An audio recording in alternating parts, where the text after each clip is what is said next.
ইনশাআল্লাহ আমাদের নবী, আমাদের আদর্শ, আমাদের আইডল, আমাদের উসওয়া মুহাম্মদুর রাসূলুল্লাহ সাল্লাল্লাহু আলাইহি ওয়াসাল্লাম যেভাবে সোনার মদিনায় বিপ্লব এনেছিলেন, আমরা আল্লাহর নবীর নামে নামকৃত মুহাম্মদপুরকে সেই মদিনার মতো আলোকিত সমাজে পরিণত করতে চাই।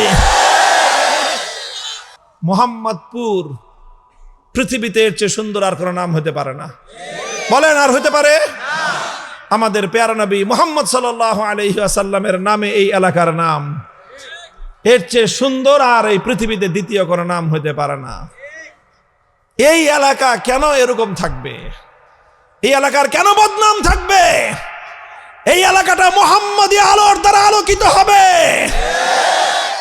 হে কিশোররা, তোমরা আসো আমার কাছে, আসো, আমরা তোমাদেরকে নিয়ে এমন একটা সমাজ গড়ে তুলব, তোমাদের আলো দিয়ে গোটা এলাকা আলোকিত হয়ে যাবে ইনশাআল্লাহ।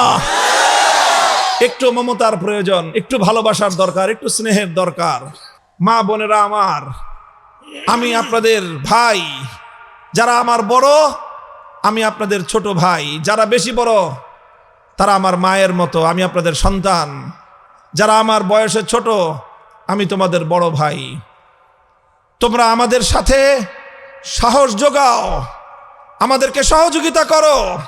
সমাজের কিছু অসাধু লোক, কিছু অসাধু নেতৃত্ব, দুর্নীতি পরায়ণ কিছু নেতৃত্ব, যারা নেতাগিরি করে, খবর নিয়ে দেখবেন এই নেতাদের একটার পোলাপানও বাংলাদেশে থাকে না। ওদের পোলাপান থাকে কানাডায়, অস্ট্রেলিয়া, ইউরোপে, আমেরিকায়।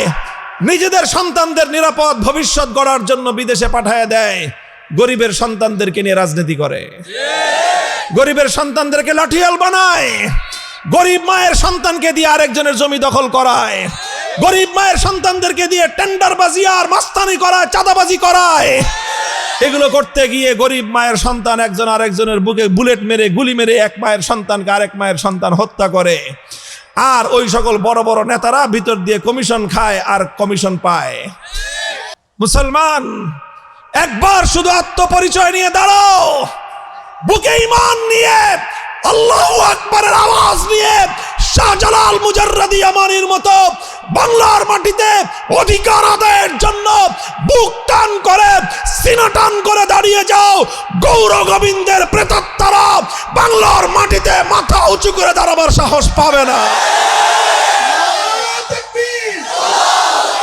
মুহতারাম হাজিরিন, বলবেন হুজুর ইমানদারদের শক্তি কি? আল্লাহ কোরআনের আয়াতের মধ্যে বলেছেন তোমাদের শক্তি হলো দুইটা, ইস্তাঈনু বিস-সাবরি ওয়াস-সালাহ। তোমরা দুই জিনিসের মাধ্যমে আল্লাহর গায়েবী শক্তি তোমরা নিজেদের পক্ষে ব্যবহার করতে পারবা। কার শক্তি বলেন? কার শক্তি? আল্লাহর গায়েবী শক্তি যদি কারো পক্ষে থাকে, দুনিয়ার কোনো শক্তি তার সামনে টিকতে পারে? বলেন, টিকতে পারে? আল্লাহর গায়েবী শক্তি ইমানদার নিজের পক্ষে টেনে আনতে পারে, জমিনের মধ্যে টেনে আনতে পারে দুইটা জিনিসের মাধ্যমে। একটার কথা আল্লাহর কোরআন বলেছে আস-সাবর, আরেকটার কথা আল্লাহর কোরআন বলেছে আস-সালাহ। সবরের অর্থ হলো এই, আল্লাহর দ্বীনের জন্য, আল্লাহর হুকুম পালন করতে গিয়ে যত রকম বাধা বিঘ্ন প্রতিকূলতা আসবে, এগুলোকে উপেক্ষা করে আল্লাহর হুকুম, আল্লাহর দ্বীন পালন করতে হবে। এটার নামই হলো প্রকৃত সবর। আমরা একটু চেষ্টা করি হালাল হারাম বেঁচে চলবো, হারাম খাবো না, হারাম খাবো না, কোনো হারাম নয়। সুদের হারাম যদি আমরা ত্যাগ করতে পারি, আমাদের এই যে যারা নাকি মেহনতি মানুষ, শ্রমিক শ্রেণী যারা আছেন, শ্রমজীবী মানুষ, অথবা যারা ছোটখাটো চাকরি করেন, যারা ছোটখাটো ব্যবসা বাণিজ্য করেন, অনেক সময় দেখা যায় যে আপনাদের এই টাকাগুলো আপনার সুদের উপর আপনারা লগ্নি করেন, সুদ খাওয়া থেকে বেঁচে থাকেন। একটা কাজ। আরেকটা কাজ হলো কোনো অন্যায় পথে পয়সা উপার্জন করবেন না। দেখেন, যারা শ্রমজীবী মানুষ, আপনারা মাথার ঘাম পায়ে ফেলে পয়সা উপার্জন করেন। গার্মেন্টসে যারা কাজ করেন, আমার মা বোনেরা, আপনারা যেই শ্রম, এই শ্রম দিয়ে আপনারা যেই পয়সা উপার্জন করেন, আল্লাহর কসম পৃথিবীর সবচেয়ে হালাল উপায় আপনাদের এই পয়সা। আপনারা মাথার ঘাম পায়ে ফেলে সারাদিন পরিশ্রম করে, আপনার জীবন যুদ্ধে লড়াই করে, হালাল উপায়ে গার্মেন্টসে চাকরি করে আপনারা পয়সা উপার্জন করেন। ইট ভেঙে আপনারা পয়সা উপার্জন করেন, রিক্সার প্যাডেল ঘুরে আপনারা পয়সা উপার্জন করেন। আপনারা কেউ ভাইয়েরা আছেন নানা রকম দৈনিক শ্রমিক খেটে আপনারা পয়সা উপার্জন করেন। আপনাদের চেয়ে বেশি বরকতময় হালাল উপায় পৃথিবীতে আর কেউ কামাই করে না। কিন্তু অনেক সময় সামান্য কিছু হারাম উপায় এটার সাথে, হারাম উপার্জন এটার সাথে মিলে যায়। কেউ কেউ আছে অতিরিক্ত কিছু মুনাফার লোভে মাদকের ব্যবসা করেন। দেখা যায় যে হিরোইন বেচলে অনেক টাকা লাভ, বাবা বেচলে, বাবা বুঝেন না, ইয়াবারে বাবা বলে আর কি, এই ইয়াবা বেচে, ফেনসিডিল বেচে, সামান্য এই সমস্ত অতিরিক্ত অতি লোভে সামান্য কিছু টাকা পয়সা উপার্জন হয়। এই পয়সা উপার্জন হয়ে আপনার হালাল উপার্জনকে এটা ধ্বংস করে দেয়। এই জন্য আপনারা হালাল উপার্জন করেন, হারাম উপার্জন থেকে বাঁচবেন। এইভাবে নিজেকে ধৈর্য ধারণ করেন, 5 ওয়াক্ত নামাজ পড়বেন আর হালাল উপার্জন করবেন। এই দুইটা কাজ আপনাদের জন্য, আর বেশি কিছু লাগবে না, খুব বেশি কিছু লাগবে না। হালাল উপার্জন করবেন, 5 ওয়াক্ত নামাজ পড়বেন। মা বোনেরা যারা আছেন দরিদ্র শ্রমজীবী, আপনাদেরকে আমরা বলবো না যে একেবারে বোরকা গায়ে দিয়ে একেবারে খুব ভালো করে পর্দা না করলে হবে না, অত কঠিন কথা না। সামান্য একটু শালীনতা রক্ষা করবেন, মাথার চুলটা ঢেকে রাখবেন যেন চুলটা পরপুরুষের সামনে দেখা না যায়, আর বাকি সারা শরীর তো ঢাকা থাকেই। একটুখানি শালীনতা রক্ষা করে চলবেন, 5 ওয়াক্ত নামাজ পড়বেন, হালাল উপার্জনের খাইবেন। আপনার চেয়ে বড় বুজুর্গ আর কেউ নাই। আল্লাহর কসম খেয়ে বলি, আমার এই মেহনতি ভাই বোনেরা, আপনারা যেই মেহনত করে পয়সা উপার্জন করে আপনারা যদি হালাল পথে থাকতে পারেন, 5 ওয়াক্ত নামাজ আদায় করবেন আর একটু আল্লাহ পাকের কথা স্মরণ করবেন, আল্লাহ আপনাকে সবচেয়ে বড় বুজুর্গের মর্যাদা দান করবেন ইনশাআল্লাহ। এটা হলো সবর আপনার, এটাই সবর। এর চেয়ে বড় সবর আর ধৈর্য পৃথিবীতে কিছু নাই। আপনার সামনে হারাম অফার আসবে, অন্যায় পথে উপার্জন করার অফার আসবে, আপনি সেটা ত্যাগ করবেন, এটাই আপনার সবচেয়ে বড় সবর। আর হলো সাহায্যের প্রয়োজন হলে আল্লাহর কাছে হাত তুলে চাইবেন, আল্লাহর কাছে সেজদায় পড়ে যাবেন, 2 রাকাত নামাজ পড়ে আল্লাহর কাছে সাহায্য চাইবেন। একদিকে আল্লাহর কাছে চাইবেন একটা কাজ, আর একদিকে হলো আল্লাহর হুকুম মানার জন্য একটু ধৈর্য ধারণ করবেন। এই 2 কাজ যে করবে, আল্লাহ ওয়াদা করেছেন ইস্তাইনু, আমার কাছ থেকে তোমরা সাহায্য নাও এই 2 জিনিসের মাধ্যমে। ইনশাআল্লাহ আমাদের দরিদ্র গোষ্ঠী, আমাদের অসচ্ছল পরিবারগুলো, শ্রমজীবী পরিবারগুলো, আপনারা যারা এখানে অবস্থান করতেছেন, ইনশাআল্লাহ আপনাদের জীবনের যাবতীয় নিরাপত্তা আপনাদের এই অঞ্চলগুলোকে কেন্দ্র করে সমাজের কিছু অসাধু লোক, কিছু অসাধু নেতৃত্ব, দুর্নীতি পরায়ণ কিছু নেতৃত্ব যারা নেতাগিরি করে, খবর নিয়ে দেখবেন এই নেতাদের একটার পোলাপানও বাংলাদেশে থাকে না। ওদের পোলাপান থাকে কানাডায়, অস্ট্রেলিয়া, ইউরোপে, আমেরিকায়। নিজেদের সন্তানদের নিরাপদ ভবিষ্যৎ গড়ার জন্য বিদেশে পাঠায় দেয়, গরিবের সন্তানদেরকে নিয়ে রাজনীতি করে, গরিবের সন্তানদেরকে লাঠিয়াল বানায়, গরিব মায়ের সন্তানকে দিয়ে আরেকজনের জমি দখল করায়, গরিব মায়ের সন্তানদেরকে দিয়ে টেন্ডারবাজি আর মাস্তানি করায়, চাঁদাবাজি করায়। এগুলো করতে গিয়ে গরিব মায়ের সন্তান একজন আরেকজনের বুকে বুলেট মেরে, গুলি মেরে এক মায়ের সন্তানকে আরেক মায়ের সন্তান হত্যা করে। আর ওই সকল বড় বড় নেতারা ভিতর দিয়ে কমিশন খায় আর কমিশন পায়। আমি বলি আপনাদেরকে, ওরা নাম দিছে আপনাদেরকে কিশোর গ্যাং। কিশোর গ্যাং নাম দিয়ে আমার এই সকল দরিদ্র মায়ের কিশোর সন্তানদেরকে ব্ল্যাকমেইলিং করা হয়। আমাদের গরিবদের কিশোর সন্তানদেরকে বিপদগামী অন্ধকার পথের দিকে ঠেলে দিয়েছে কারা? আমি প্রশ্ন করি ওদেরকে, যে দুনিয়াতে এই কিশোররা মায়ের পেট থেকে গ্যাং হয়ে জন্ম নিছে? বলেন, বলেন কোন মায়ের সন্তান ভূমিষ্ঠ হওয়ার সময় সন্ত্রাসী হয়ে জন্ম নেয়? তারা তো নিষ্পাপ, বেগুনা মাসুম হয়ে জন্ম নিয়েছিল। এদেরকে গ্যাং বানাইছে কে? এদের হাত থেকে কলম কেড়ে নিয়ে পিস্তল তুলে দিল কারা? এদের হাত থেকে আমসিপাড়া, কোরআন শরীফ, বই খাতা কেড়ে নিয়ে এদের হাতে হিরোইনের পুরিয়া, ডালের পটকা এদের হাতে তুলে দিল কারা? বাবার পুটলি ধরায় দিয়ে এদেরকে অন্যায় অসৎ পথে উপার্জন করার অবৈধ লাইসেন্স দিল কারা? এই সকল নেতারাই এগুলো করে। এরপরে আবার এরা এদেরকে নাম দেয় কিশোর গ্যাং। ইনশাল্লাহ আমাদের এই কিশোররা, যাদেরকে দিয়ে অসৎ ব্যবসা করানো হয়, যাদেরকে দিয়ে অপরাধ করানো হয়, সেই অপরাধী সমাজপতিদেরকে এই এলাকা থেকে উৎখাত করা হবে। এই কিশোরদেরকে পুনর্বাসন করা হবে, কর্মসংস্থানের ব্যবস্থা করা হবে, এদের জন্য সুন্দর শিক্ষার ব্যবস্থা করে, বিনোদনের ব্যবস্থা করে, খেলাধুলার ব্যবস্থা করে এদের মাথায় হাত বুলিয়ে বুকে জড়িয়ে যদি ধরা হয়, আজকের এই কিশোররা আগামী দিনে এই সমাজ উন্নয়নের হাতিয়ার হবে ইনশাআল্লাহ। আমরা যদি এইভাবে একটু চেষ্টা করি, মায়েরা চেষ্টা করেন, বাবারা চেষ্টা করেন, এলাকার ময় মুরব্বীরা মিলে চেষ্টা করেন, মনে রাখবেন গরিবের সন্তান বলেই বড় লোকের লাঠিয়াল হতে হবে, এই জন্য আল্লাহ আমাদেরকে দুনিয়াতে পাঠায় নাই। কেউ বলতে পারেন যে হুজুর আপনার পোলা পরে কই? হ্যাঁ, আমার পোলাই মোহাম্মদপুরেই পড়ে। এই আপনাদের এলাকাতে এই যে বেরিবান্ধের সাথে মাদ্রাসা আছে, ওই যে খ্রিস্টানদের একটা কবরস্থান আছে না, কবরস্থানের সাথে একটা মাদ্রাসা আছে, এখানে আমার আদরের সন্তানটা এখানে পড়ে, বয়স হলো মাত্র 14-15 বছর, এখানে পড়ে, আপনাদের এখানে খেলাধুলা করে। আমার আরেক ছেলে পড়ে, ছোট্ট বাচ্চা, হেফজ পড়ে, এই যে 40 ফিটে, এখানেই। আমরা আমাদের বাচ্চাদেরকে এলাকাতেই রাখি, কারণ এলাকার বাকি 10 মায়ের সন্তানের যা হবে আমার সন্তানেরও তাই হবে। আমরা এলাকার সন্তানদের ব্যাপারে এই বিষয়টা তথ্য নিতে পারি, কারণ আমার সন্তানও তো এই এলাকায় থাকে। কারণ এলাকা যদি নষ্ট হয়, সন্তান নষ্ট হলে আমারটাও নষ্ট হবে। কাজে এলাকার প্রতি, এলাকার সন্তানদের প্রতি আমার দরদ আছে কলিজার মধ্যে। এই জন্য আমরা বলি, হে কিশোররা, তোমরা আসো আমার কাছে, আসো, আমরা তোমাদেরকে নিয়ে এমন একটা সমাজ গড়ে তুলব, তোমাদের আলো দিয়ে গোটা এলাকা আলোকিত হয়ে যাবে ইনশাআল্লাহ।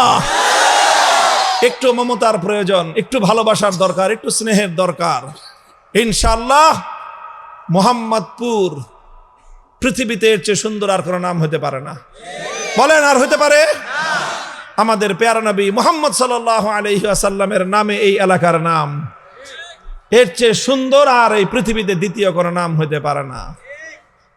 এই এলাকা কেন এরকম থাকবে? এই এলাকার কেন বদনাম থাকবে? এই এলাকাটা মুহাম্মদী আলোর দ্বারা আলোকিত হবে। মা বোনেরা আমার, আমি আপনাদের ভাই, যারা আমার বড় আমি আপনাদের ছোট ভাই, যারা বেশি বড় তারা আমার মায়ের মতো, আমি আপনাদের সন্তান, যারা আমার বয়সে ছোট আমি তোমাদের বড় ভাই। তোমরা আমাদের সাথে সাহস যোগাও, আমাদেরকে সহযোগিতা করো। ইনশাআল্লাহ আমাদের নবী, আমাদের আদর্শ, আমাদের আইডল, আমাদের উসওয়া মুহাম্মদুর রাসূলুল্লাহ সাল্লাল্লাহু আলাইহি ওয়াসাল্লাম যেভাবে সোনার মদিনায় বিপ্লব এনেছিলেন, আমরা আল্লাহর নবীর নামে নামকৃত মুহাম্মদপুরকে সেই মদিনার মতো আলোকিত সমাজে পরিণত করতে চাই।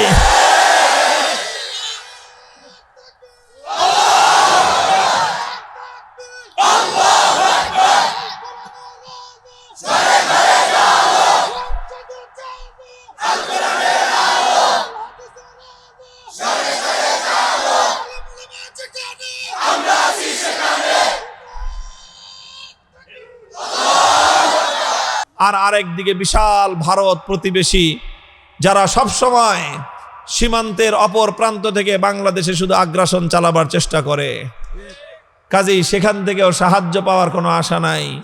আরেক দিকে আছে বঙ্গোপসাগর, সাগরের কাছ থেকে কি পাবেন? পানিতে ডুবা ছাড়া কোনো উপায় নাই।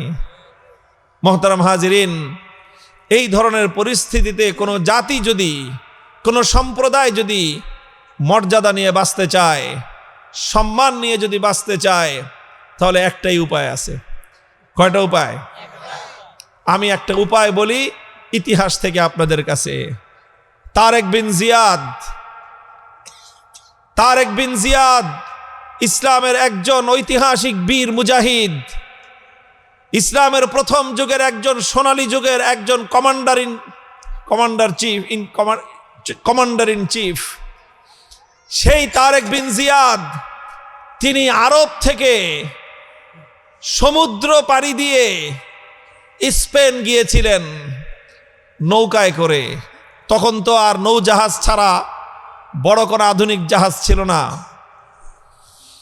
বড় বড় নৌকা তৈরি করে সেই নৌকায় করে সৈন্যবাহিনী নিয়ে তিনি সমুদ্র পাড়ি দিয়ে আরব, আফ্রিকা থেকে ইউরোপে গেলেন। স্পেনের মাটিতে তিনি পা রাখলেন। রেখে তিনি তার সৈনিকদেরকে ডেকে বললেন যে দেখো, তিনি আরেকটা কাজ করলেন। যতগুলো নৌজাহাজ ছিল, কোন কোন ঐতিহাসিক লেখেন যে তিনি সমস্ত নৌজাহাজগুলোকে আগুন দিয়ে পুড়িয়ে দিলেন। আগুন দিয়ে পুড়িয়ে দিয়ে তিনি তার সৈনিকদেরকে বললেন, দেখো এখন তোমাদের সামনে দুইটাই রাস্তা।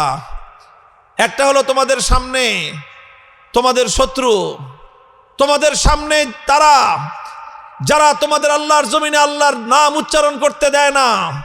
তোমাদের সামনে তারা যারা আল্লাহর জমিনকে দখল করে কুফরি মতবাদ কায়েম করে রেখেছে। তারা হয় তাদের সাথে লড়াই করে তোমাদেরকে বাঁচতে হবে, আর যদি তাদের সাথে লড়াই করে বাঁচতে না পারো তাহলে পেছন দিকে তাকায় দেখো, সমুদ্র পাড়ি দিয়ে আত্মরক্ষা করা সমস্ত রাস্তা বন্ধ, সমুদ্রের পানিতে ডুবে মরতে হবে। পথ দুইটাই, হয় মর্যাদার সাথে লড়াই করে শত্রুদেরকে পরাজিত করে বিজয়ী বেশে এখানে তোমরা জীবন যাপন করবা, আর না হয় নির্মম ভাবে ভীরু কাপুরুষের মতো পানিতে ডুবে তোমাদের মরতে হবে। তোমাদের সামনে দুইটাই রাস্তা। একটা হলো লড়াই করে জীবন বেঁচে থাকার ইজ্জতের জিন্দেগি, একটা হলো লড়াই করে বেঁচে থাকার ইজ্জতের জিন্দেগি, আর একটা হলো লাঞ্ছনার সাথে ভীরু কাপুরুষের মতো পালিয়ে বাঁচবার জন্য এসে সমুদ্রের পানিতে ডুবে লাঞ্ছিত ভাবে মৃত্যুবরণ করবার আরেকটা জিন্দেগি। হয় তোমরা সামনে লড়াই করে জীবিত থাকবা শহীদ গাজী হয়ে, আর না হয় শত্রুর সঙ্গে লড়াই করে তোমরা জীবন দিয়ে শাহাদাতের মৃত্যুবরণ করে ইজ্জতের মরণকে বাছাই করে নিবা। আর না হয় বাঁচতে যদি আত্মরক্ষার জন্য যদি পালিয়ে আসতে চাও, পালিয়ে বাঁচতে পারবা না, সেই ক্ষেত্রে তোমাদেরকে লাঞ্ছিত হয়ে সমুদ্রের পানিতে ডুবে মরতে হবে। এছাড়া ভিন্ন কোনো রাস্তা নাই। তোমাদের সামনে দুইটাই রাস্তা, হয় বিজয়ী হয়ে ইজ্জতের জিন্দেগি যাপন করতে হবে, আর না হয় পরাজিত হয়ে লাঞ্ছিত ভাবে পানিতে ডুবে মরতে হবে। এখন তোমরা চিন্তা করে দেখো কোন পথ অবলম্বন করবে। তারেক বিন জিয়াদের সৈনিকেরা, মুসলমানদের সৈনিকেরা বলেছিল, লাঞ্ছিত হয়ে পানিতে ডুবে চুবিয়ে পানিতে নির্মম ভাবে লাঞ্ছনার মৃত্যুর চেয়ে যুদ্ধের রণাঙ্গনে লড়াই করে শহীদ অথবা গাজী হয়ে ইজ্জতের জীবন যাপন করাটাই আমাদের কাছে শ্রেষ্ঠ বলে আমরা বিবেচনা করি।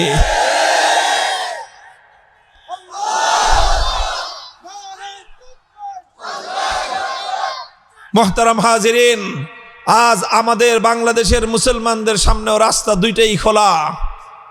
এক, হয় তোমাদেরকে এবং আমাদেরকে আগ্রাসী শক্তির কাছে লাঞ্ছিত হয়ে বঙ্গোপসাগরে ডুবে মরতে হবে, আর না হয় ঈমান নিয়ে, দেশের স্বাধীনতা নিয়ে, জাতির আত্মমর্যাদা গৌরব নিয়ে মাথা উঁচু করে লড়াই করে বাঁচতে হবে। আমি বলতে চাই, লাঞ্ছিত হয়ে ভীরু কাপুরুষের মতো পানিতে ডুবে মরার চেয়ে লড়াই করে মাথায় কাফনের কাপড় পরে ইজ্জতের জিন্দেগি যাপন করাই আমাদের জন্য সৌভাগ্যের।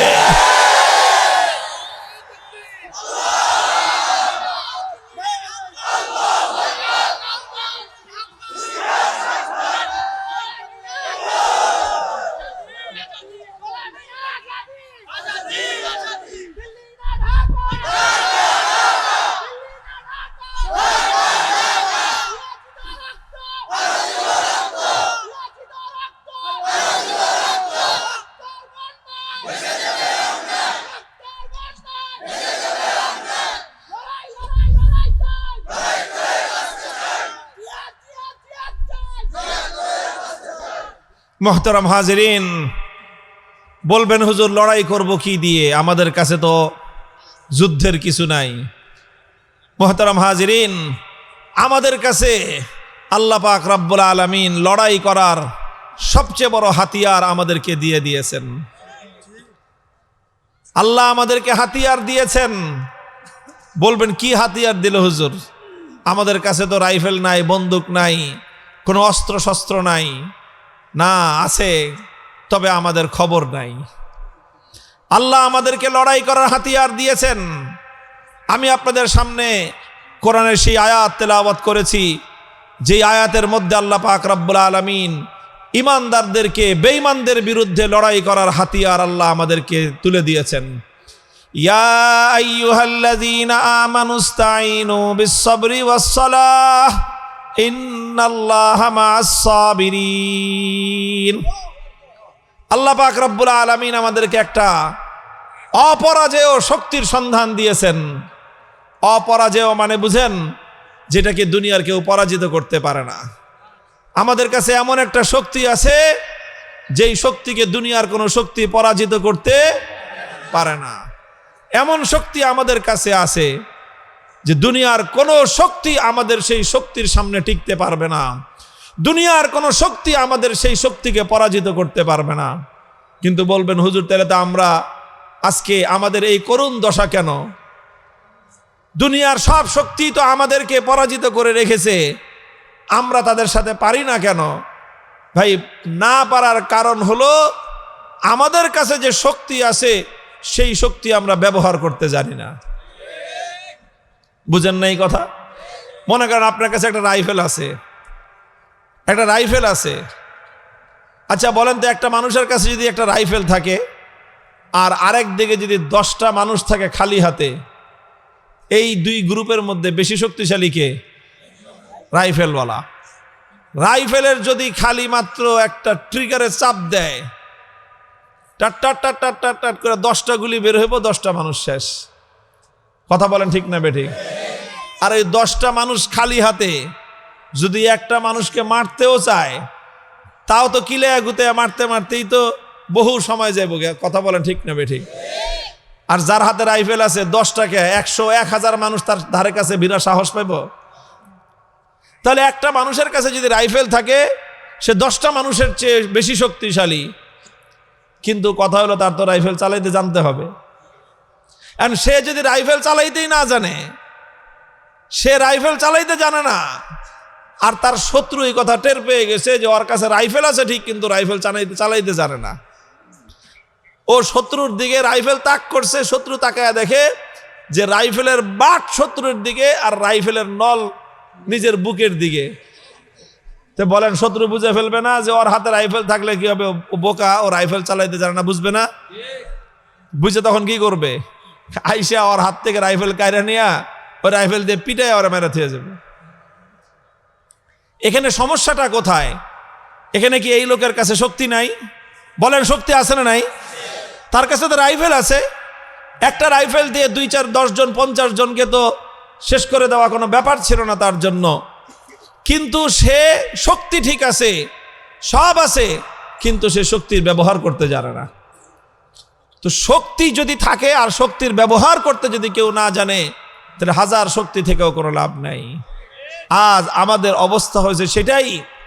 আমাদের কাছে আল্লাহ পাক অপরাজেয় শক্তি দিয়েছেন, কিন্তু আমরা সেই শক্তি ব্যবহার করতে জানি না বলে শক্তি থাকা সত্ত্বেও আজকে আমরা দুর্বল, শক্তি থাকা সত্ত্বেও আজকে আমরা নির্যাতিত, শক্তি থাকা সত্ত্বেও আজকে আমরা পরাজিত। কেমন শক্তি?